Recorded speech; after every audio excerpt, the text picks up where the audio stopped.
Ako man makisawsaw pero sadyang nandyan na talaga yung sitwasyon. Usapan kasi namin ni Yana was after ng upload ng apology niya, delete niya na yung video nung road rage niya. Tapos, just let people see the public apology, then delete everything na regarding Zambales or whatever na tungkol dyan sa mga issue niya na yan. Pero nakakalungkot lang kasi May 2, alauna na ng tanghali, naka-up pa yan. Nagawa ko na yung lahat.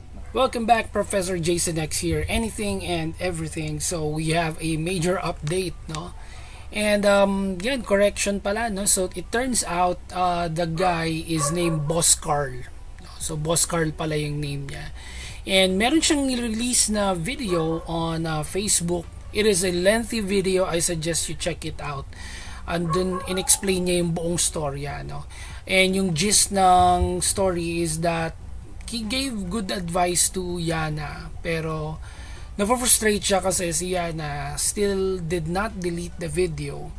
And again, kagaya na nabanggit natin dun sa previous videos natin, it makes it look more disingenuous and insincere on her part. Worst, meron na nga siya ngayong show cause order from LTO and possible case not just from LTO but also from Mr. Jimmy, Engineer Jimmy.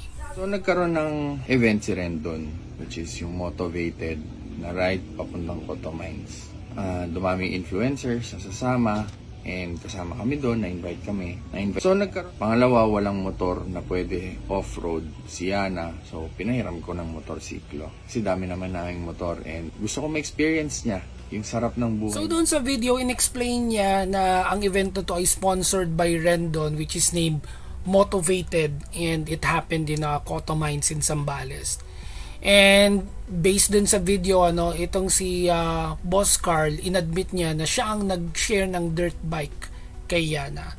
So maybe it is the reason why partly meron siyang nafe-feel na responsibility to help Yana. Linawin, ako na ang lilinaw. Di namin kasama si Senator J.V. Ejercito at si Rendon. And kung kasama man namin siya, definitely mas mag-iingat ako. And also on the video, he clarified na si Senator J.V. ay merong separate na event, no? Or hindi nila talaga kasama si Senator J.V.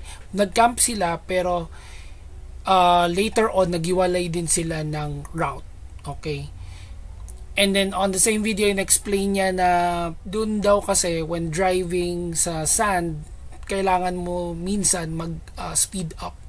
Although hindi niya gina-justify or hindi naman niya sinasabi na kailangan rumatra. Walang mayabang, walang makikipag-away, hindi tayo magpo-provoke, de-escalate. Yan ang lagi kong bilin kahit panoorin nyo lahat ng vlogs ko, lalong-lalo na sa he's a calm person. He said na he always prefer de-escalating, no? At saka sinasabihan niya yung mga kasama niya na huwag makikipag-away sa mga makakasama nila or makakasalamuhan nila sa kalsada, which is good, if you would ask me. Talagang kita rin naman yung sincerity on Boss Carl's part. Nung ganyang sitwasyon sabi ko, delete mo na yan. Gumagana pa din. So, sige, buhay mo yan. Ako, parang nasa Mapanoy na ako, enjoying ko yun. Pagbaba, boom, nagulat ako tol, sabog yung... Sabog na. So medyo dito na nagsisink in kay Yana. She's at fault. Lumapit sa akin yung bata. Sabi niya, Kuya, ano ba yung pwedeng gawin? Sabi ko, hingi tayo ng sorry. Personal. Nanginginig yung bata sa takot. Ginisa ko na, pinagalitan. Kasi yan yung perfect time Yun yung and then later on, sinabi niya na nakita niya na gusto niya na i-upload talaga yung video. Pinigilan niya si Yana, but later on, siguro na motivate din siya ng potential virality of the video, in-upload niya. Okay? But she was not prepared for what was about to come, and yun na nga yung bashing na nangyari. And sabi niya nanginginig daw siya na asking for help from him, at doon na nga sila gumawa nung video apologizing to the guy. So clear takeaways from this video is that talagang makikita natin na ang intention nito ni Yana is to gain more fame, gain popularity, but at the expense of bashed by Kita niya yung stupidity niya, and worst, pwede pa siya magkaroon ng legal repercussions for what she did.